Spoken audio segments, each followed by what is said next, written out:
Hello everyone. Easy physics by N K channel पर आप सभी का बहुत बहुत स्वागत है। ट्वेल्थ क्लास की फिजिक्स का जी बेटा चैप्टर नंबर 14 है, आज पूरा हो जाएगा।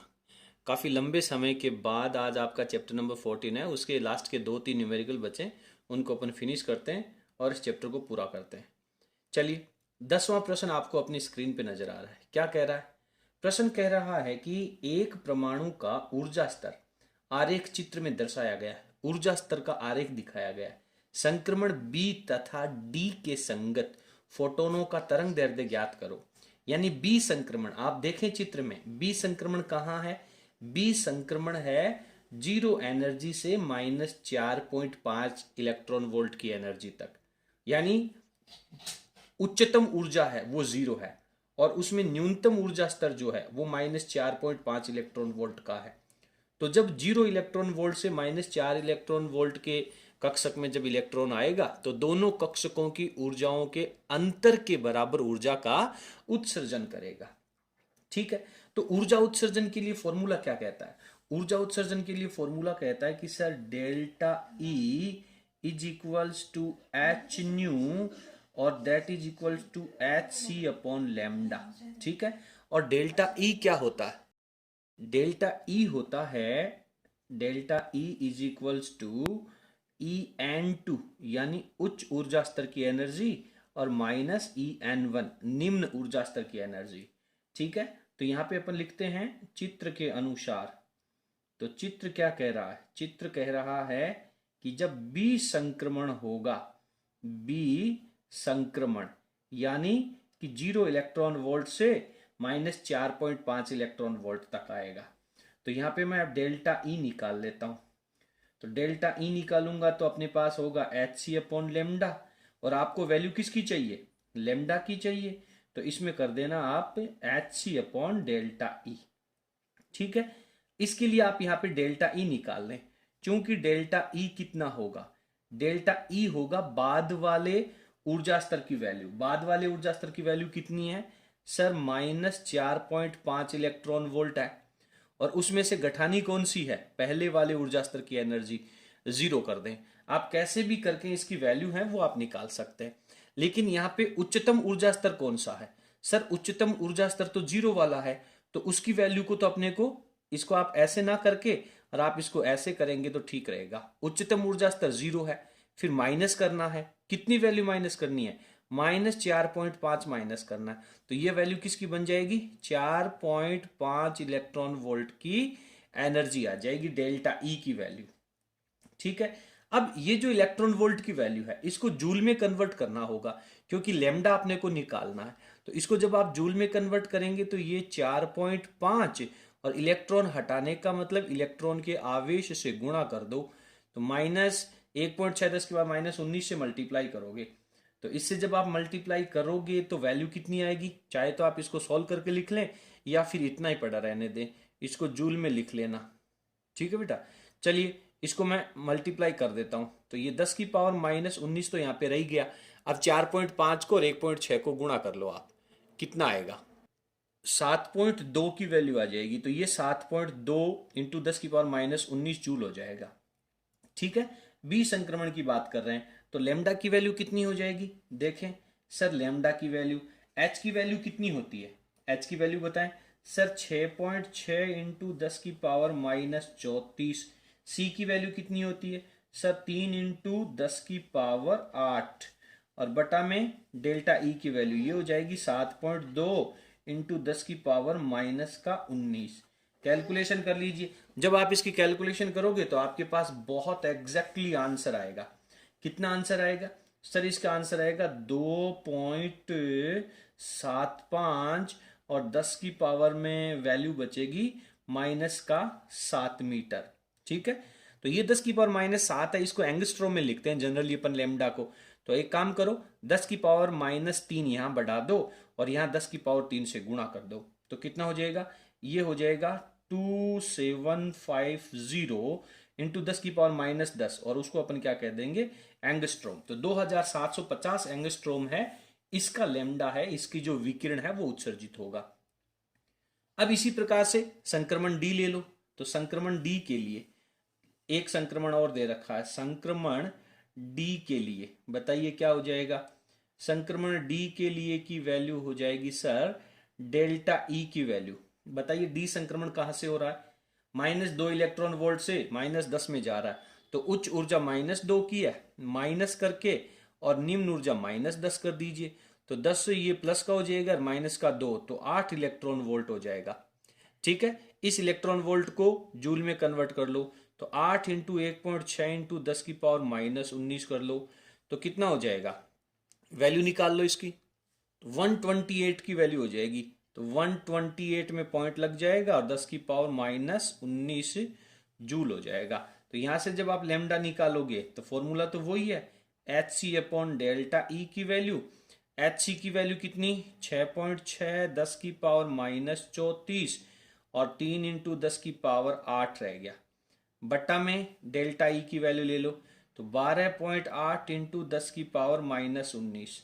सॉल्व कर लो, इसको सॉल्व करो बेटा, फटाफट भाग भाग लगा के देखो, ये हो जाएगी सर 1 पॉइंट कितना, आप स्क्रीन को थोड़ा सा ऊपर स्किप कर लेता हूं मैं, यहाँ पे मेरे पास वैल्यू हो जाएगी 1.546 के अप्रोक्सीमेट और 10⁻⁻7 मीटर।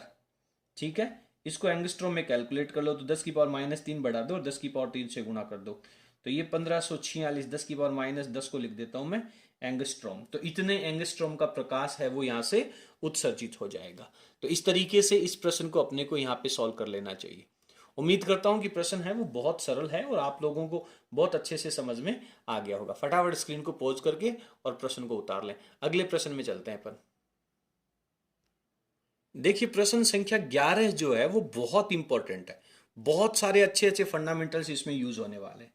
क्या कह रहा है देखिए, हाइड्रोजन परमाणु के लिए, हाइड्रोजन का मतलब Z की वैल्यू तो होगी बेटा 1, हाइड्रोजन परमाणु के लिए एक स्थायी कक्षा में इलेक्ट्रॉन की कोणीय चाल, कोणीय चाल का मतलब होता है ओमेगा, कौन से कक्षक की बात कर रहा है ये अपन आगे देखेंगे, तो ओमेगा एन अधिकतम कोणीय चाल है वो आपको यहाँ पे फाइंड आउट करनी है। और अधिकतम कोणीय चाल का मतलब हो जाएगा, देखिए कोणीय चाल निकालनी है, लेकिन सर कोणीय चाल का तो फॉर्मूला अपन ने पढ़ा ही नहीं, लेकिन आपने एक रिलेशन पढ़ा है, रेखीय वेग जो होता है वी एन, ये होता है आर एन इंटू ओमेगा। ठीक है, यानी एनवे कक्षक में जो वेलोसिटी है, कक्षा 11 में आपने रेखीय वेग और कोणीय वेग में संबंध पढ़ा था, तो रेखीय वेग बराबर होता है कोणीय वेग इंटू त्रिज्या। तो यहां से मेरे को ओमेगा एन की वैल्यू निकालनी है, तो ओमेगा एन की वैल्यू निकालने के लिए फॉर्मूला हो जाएगा sir V N upon R N.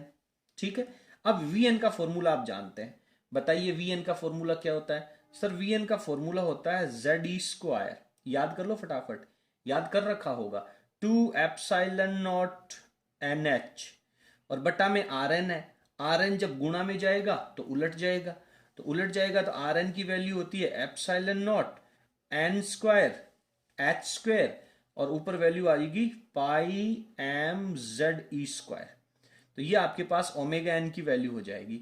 आप देखें इसमें से कुछ कैंसिल आउट हो रहा है क्या, सर कैंसिल आउट तो कुछ भी नहीं हो रहा, इसको कंक्लूड कर लो एक जगह, तो एक जगह करोगे तो क्या हो जाएगा, पाई एम जेड का हो गया स्क्वायर और ई की पावर होगी 4, बटा में चल लो, बटा में हो गया 2 एप्सिलॉन नॉट का स्क्वायर एन की पावर क्यूब और एच की पावर क्यूब हो जाएगी, तो ये ओमेगा एन की वैल्यू हो गई।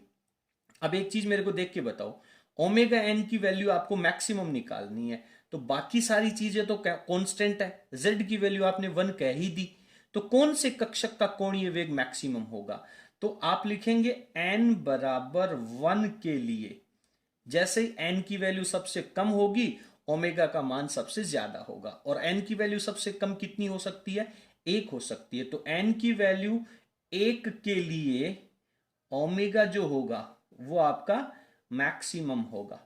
ठीक है, तो इसी की वैल्यू आपको निकालनी है, तो अब ओमेगा मैक्सिमम निकाल लो। ठीक है ना बेटा, तो ओमेगा मैक्सिमम निकाल लो, तो ओमेगा मैक्सिमम में आप इन सभी की वैल्यूज रखनी पड़ेगी, आपको सबकी वैल्यूज रखनी पड़ेगी, कितनी रखेंगे, पाई की वैल्यू 3.14 होगी, इलेक्ट्रॉन की वैल्यू कितनी होती है 9.1 इंटू 10⁻31 होती है, जेड का स्क्वायर यानी 1 का स्क्वायर, ई की पावर 4 1.6 इंटू 10 की पावर -19 और इसकी घात लगेगी 4 बटा में। चलो कैलकुलेशन तो करनी पड़ेगी सर, अत्ता बड़ा गुणा भाग किया होसी। अरे भाई अत्ता बड़ा गुणा भाग ही नहीं होसी जना 12वीं क्लास में साइंस क्या खातर ली, गुणा तो करना पड़सी। इंटू एप्सिलॉन नॉट 8.85 10 की पावर -12 ई की घात होगी 2 और एन की वैल्यू 1 लिखेंगे और क्यूब लिखेंगे।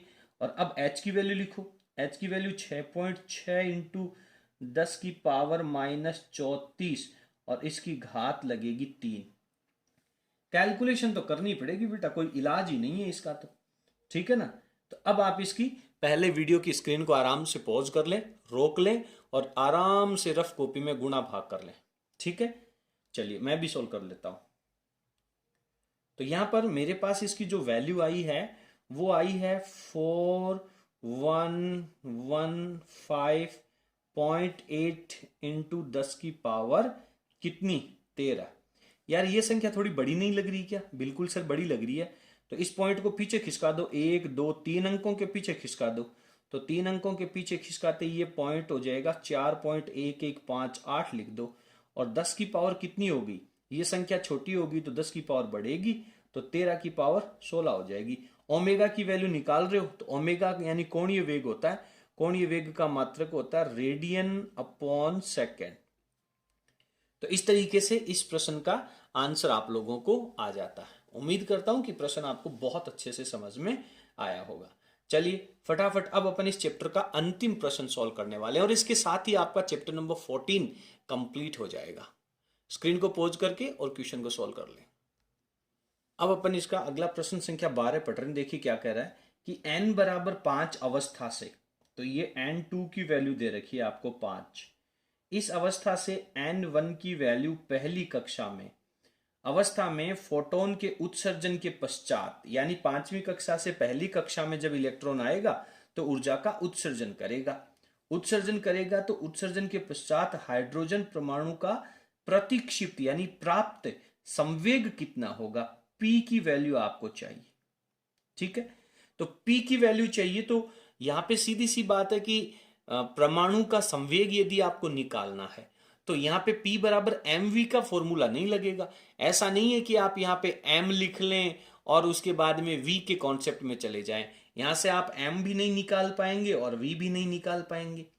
तो इसके लिए आप लोगों को बहुत ध्यान से पढ़ना होगा और आपने पढ़ा होगा कि दे ब्रोगली ने कहा था कि जो द्रव्य पार्टिकल्स होते हैं वो तरंगों के रूप में चलते हैं। और वहां पे आपने फॉर्मूला पढ़ा था P बराबर लेमडा h अपॉन लेमडा। क्या पढ़ा था?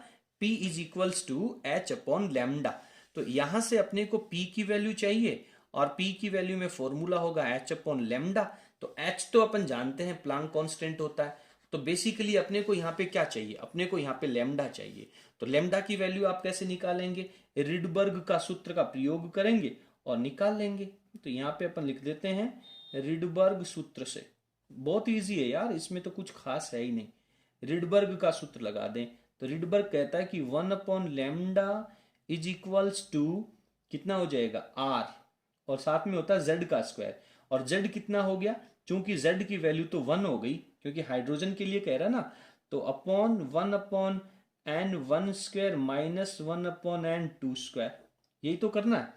तो वैल्यू निकाल लें तो 1 अपॉन लेमडा की वैल्यू हो जाएगी r और ब्रैकेट में हो जाएगा 1 अपॉन n1 का स्क्वायर यानी 1 का स्क्वायर 1 माइनस यहाँ हो जाएगा 5 का स्क्वायर 25, 25 ऊपर जाएगा -1, तो ये हो जाएगा बेटा 24/25 इंटू r, ठीक है। और क्वेश्चन में r की वैल्यू आपको दे रखी है, इसलिए P बराबर क्या हो जाएगा? P बराबर हो जाएगा सर h अपॉन लेमडा। तो h की वैल्यू तो h रख लेंगे और 1 अपॉन लेमडा कितना हो जाएगा? ये हो जाएगा 24r अपॉन 25। अब लिख लो 24/25 को तो पहले लिख लेता हूं और h की वैल्यू 6.6 इंटू 10 की पावर -34 और उसके बाद में किसकी? r की वैल्यू 1.097 दे रखा है क्वेश्चन में, इनटू में 10 की पावर प्लस का 7। रिडबर्ग सूत्र में आप जानते हैं कि रिडबर्ग नियतांक होता है उसकी वैल्यू मीटर इनवर्स में उसका मात्रक होता है। तो ये वैल्यू अपन निकाल लेंगे। तो वैल्यू निकालने के बाद इनको सॉल्व कर लीजिए। तो यहाँ पे p की जो वैल्यू है वो आपके पास कितनी आ जाएगी, p की जो अप्रोक्सीमेट वैल्यू है, आप वीडियो की स्क्रीन को पॉज करके और रफ में पहले सॉल्व कर लो। 6.98 इंटू 10 की पावर लगेगी -27। और फॉर्मूला क्या कह रहा है, p की वैल्यू निकालनी है ना, तो p की वैल्यू निकालने के लिए h प्लांक कांस्टेंट होता है और इसकी वैल्यू होती है जूल सेकेंड, और अपॉन में लेमडा, लेमडा का मतलब क्या होता है, मीटर। तो जूल सेकेंड अपॉन मीटर इसका मात्रक लग जाएगा। तो इस तरीके से ये जो 12वां प्रश्न है वो भी अपन लोगों ने सॉल्व कर लिया। ठीक है, तो इसके साथ ही आपका चैप्टर नंबर 14 कंप्लीट हो जाता है। उम्मीद करता हूं कि ये प्रश्न आपको अच्छे तरीके से समझ में आ गया होगा। यदि आपको हमारा वीडियो पसंद आया हो तो प्लीज़ आप वीडियो को लाइक करें और इसे अपने सभी फ्रेंड्स के साथ शेयर करें। आप लोगों को मैं बता दूं कि जैसे ही अपने सब्सक्राइबर्स की संख्या 10K को कंप्लीट करेगी, उसके तुरंत बाद आप लोगों का जो रिवीजन वर्क है वो भी शुरू कर दिया जाएगा। बोर्ड परीक्षा से पहले आपका कंप्लीट सिलेबस करवा दिया जाएगा और इंपॉर्टेंट क्वेश्चन है उनको देखते हुए, पिछले 10 सालों के बोर्ड पेपर तथा नवीन पाठ्यक्रम को देखते हुए जो इंपॉर्टेंट क्वेश्चन है उनकी सीरीज भी बहुत जल्दी स्टार्ट कर दी जाएगी। चलिए आज की क्लास में इतना ही। बहुत बहुत धन्यवाद। Thank you.